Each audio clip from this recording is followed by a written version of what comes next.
नमस्कार मित्रांनो, जय शिवराय. स्वागत आहे कर्नल माइंड या युट्यूब चॅनलवरती. तुम्ही पाहत आहात कर्नल माइंड डेटाबेसची सिरीज. मागच्या व्हिडिओमध्ये आपण पाहिलं की डेटाबेस कसा क्रिएट करायचा, मायस्क्वेल म्हणजे काय, त्यातमध्ये कुठल्या कमांड्स वापरतात, कुठल्या क्वेरीज वापरल्या जातात, क्रिएट असेल, ड्रॉप असेल, डेटाबेस क्रिएट करायचा, यूज करायचा, नंतर क्रिएट डेटाबेस, क्रिएट टेबल असेल, या सर्व गोष्टी आपण पाहिल्या.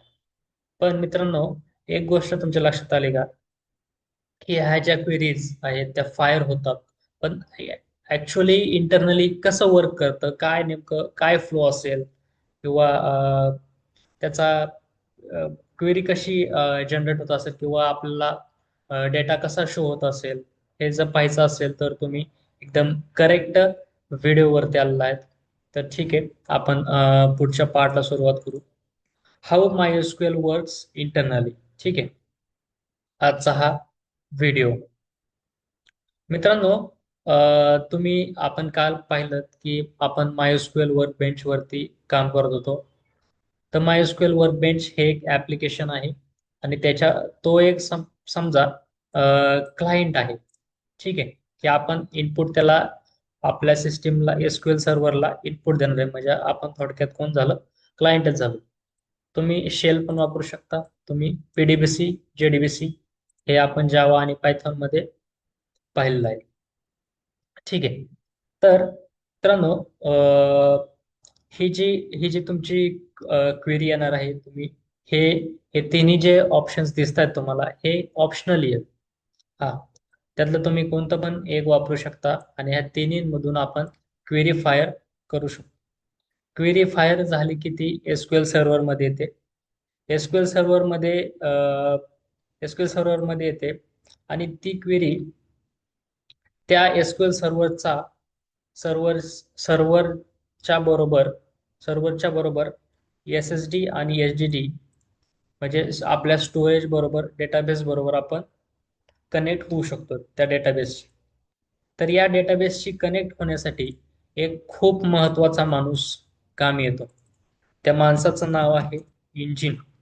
जसं की तुमच्या गाडीला असतं, जसं की तुमच्या कारला असतं, अशा वेगवेगळ्या फॉर्मॅटमध्ये तुम्ही इंजिन हा शब्द ऐकला असेल.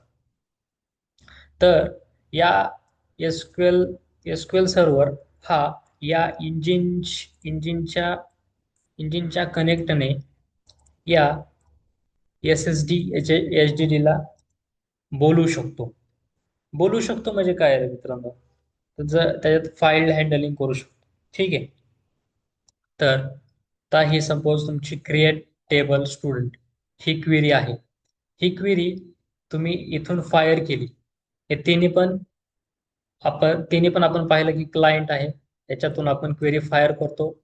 ते नंतर माय एसक्यूएल, आपल्या एसक्यूएल सर्व्हर मध्ये येते, ज्याच्यात आपण डेटाबेस, म्हणजे हा खूप महत्वाचा माणूस आहे एसक्यूएल सर्व्हर, म्हणजे त्यातमध्ये डेटा हँडलिंग असेल, किंवा स्टोरेज मॅनेज करायचं असेल, डेटाबेस स्टोअर करायचा असेल. पण मित्रांनो, तुम्ही तुम्हाला एक प्रश्न पडला असेल की ऍक्च्युअल टेबल एसक्यूएल सर्व्हर मध्ये बनत नाही. तर टेबल हे ह्या इंजिन मध्ये सेव्ह केलेलं असतात. ओके. ह्या टेबल इथे आपल्याला इंडेक्स इंडेक्स आणि इंडेक्स आणि पेजेस फॉर्मॅट पेजेस फॉर्मॅट मध्ये सेव्ह केलेलं असतं. ठीक आहे. तर मित्रांनो, ज्यावेळेस इंजिन मध्ये ती जी क्वेरी येते, त्यावेळेस सपोज आता मी क्रिएट टेबल स्टुडंट केलेलं आहे. ठीक आहे. तर पहिला आपण जावा मध्ये आपण पाहिलं असेल की, समजा आता मी डेमो लिहिला, डेमो डॉट जावा. ठीक आहे. हे आपण एक्सटेन्शन वापरत होतो. पण इथे एसक्यूएल मध्ये तसं होत नाही. एसक्यूएल मध्ये student dot I B D या नावाची फाईल होती. तुम्ही म्हणाल ही आय बी डी काय आहे, त्याचा फुल फॉर्म, किंवा ते काम कसं करतं. ठीक आहे. तर त्याची इन्फॉर्मेशन सांगतो की आय बी डी म्हणजे I know I know dB I know dB data. पण मगाशी सांगितलं की या कुठल्या फॉर्म मध्ये असतो की इंडेक्स आणि पेजेस फॉर्मॅट मध्ये असतो. ठीक आहे. तर आता इथे जी जी क्वेरी जी क्वेरी तुम्ही पाहिली की ती इकडे येते. त्यानंतर त्यानंतर इकडून ते इंजिनला परत पाठवले जाते आणि एसक्यूएल सर्व्हरवरून तुम्हाला पुन्हा ती क्वेरी इकडे आपल्या आपल्या क्लायंट लोकेशनला, म्हणजेच की जी तुम्ही जिथून क्वेरी फायर केली तिथं तुम्हाला दिसते. इथे two way communication two way communication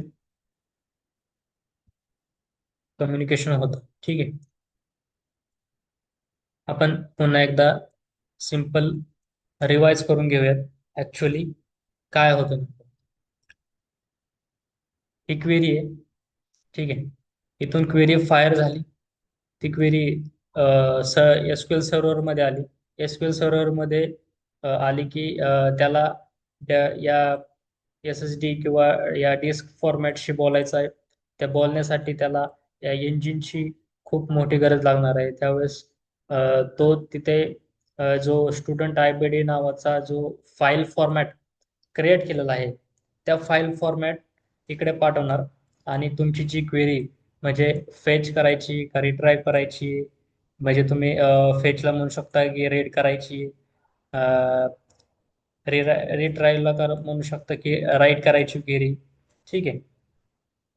तर असं टू वे कम्युनिकेशन होऊन या ॲप्लिकेशनला तुमचा रिझल्ट एकदम ॲक्युरेट दिसतो. ओके. आणि ठीक आहे. तर ही एक सिंपल डायग्रॅम तुम्ही नोट डाऊन करू शकता.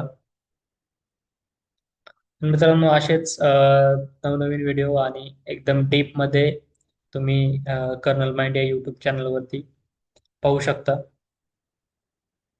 आम्ही डेटाबेसची सिरीज, त्यानंतर कर्नल माइंड जावाची सिरीज, त्यानंतर रिॲक्टची सिरीज आणि अजून नवीन काहीतरी खास तुमच्यासाठी लवकरच घेऊन येणार आहोत.